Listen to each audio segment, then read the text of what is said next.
CSAT 2023 में इस सवाल ने बहुत सारे बच्चों को तंग किया था, लेकिन आपको नहीं करेगा। कितने नेचुरल नंबर्स हैं which gives a reminder of 31 when 1186 is divided by these natural numbers. ऐसे केस में सबसे पहले मुझे काम ये करना चाहिए कि ये जो गिवन नंबर है इसको तो मुझे ये रिमाइंडर माइनस कर लेना चाहिए। तो मैं इसमें से 31 माइनस करूंगा तो निकल के आएगा 1155।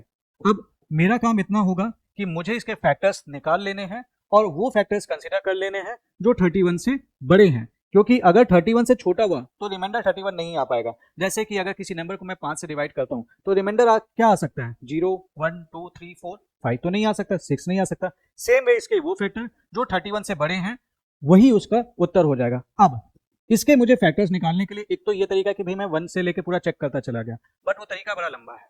उसका एक अल्टरनेटिव मेरे पास ये है, सबसे पहले मैं इसको प्राइम फैक्टर्स में डिवाइड कर लूंगा। तो इसको मैं लिख सकता हूँ 11 into 105, but 105 is not a prime one, तो 105 को मैं क्या लिख सकता हूँ 3 इंटू 35, लेकिन 35 भी प्राइम नहीं है तो मैं इसको लिख सकता हूँ 3 इंटू 5 इंटू 7। तो ये आ जाएगा। अल्टीमेटली इसका जो फैक्टराइजेशन है वो ये है।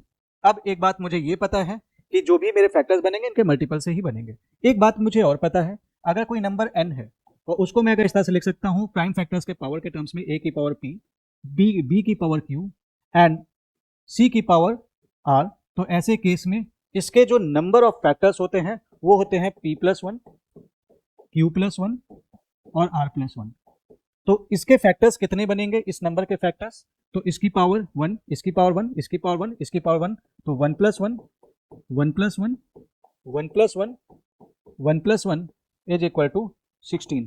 तो टोटल फैक्टर्स इसके 16 बनेंगे, लेकिन ये 16 फैक्टर्स में वो भी फैक्टर्स होंगे जो 32 से कम होंगे। तो मैं 32 से कम वाले फैक्टर्स निकालना शुरू करता हूँ। एक हो जाएगा 1, इसमें से 1 ही भी इसका एक फैक्टर होगा, फिर हो जाएगा 3, फिर 5, फिर 7, फिर 11, फिर मल्टीप्लाई करके देख लेता हूँ 3 5 जा 15, 7 3 जा 21, और उसके अलावा बाकी जितने भी फैक्टर्स बनेंगे मल्टीप्लाई करके देख लीजिए, दो नंबर वो 32 से ऊपर बनेंगे। तो कितने आ रहे हैं? 1 2 3 4 5 6 7, 16 फैक्टर्स टोटल थे। 16 माइनस 7 करूंगा तो वो फैक्टर्स मिलेंगे मुझे जो कि 32 से ऊपर होंगे। तो 32 से ऊपर कितने फैक्टर्स होंगे? 9। तो इस सवाल का उत्तर होगा 9। बहुत सिंपल सवाल है। अगर आप ये छोटी सी ट्रिक जानते होते तो इस सवाल में आप कतई परेशान नहीं होते। तो ऐसे ही वीडियोस के लिए आपको मैंने सीसेट ऑलरेडी बहुत अच्छे से पढ़ा रखा है, प्लेलिस्ट में जाइए, इसी चैनल पे पढ़ा हुआ है, फ्री कंटेंट है, उसे जल्दी से देख डालिए। सीसेट आपको बिल्कुल परेशान नहीं करेगा।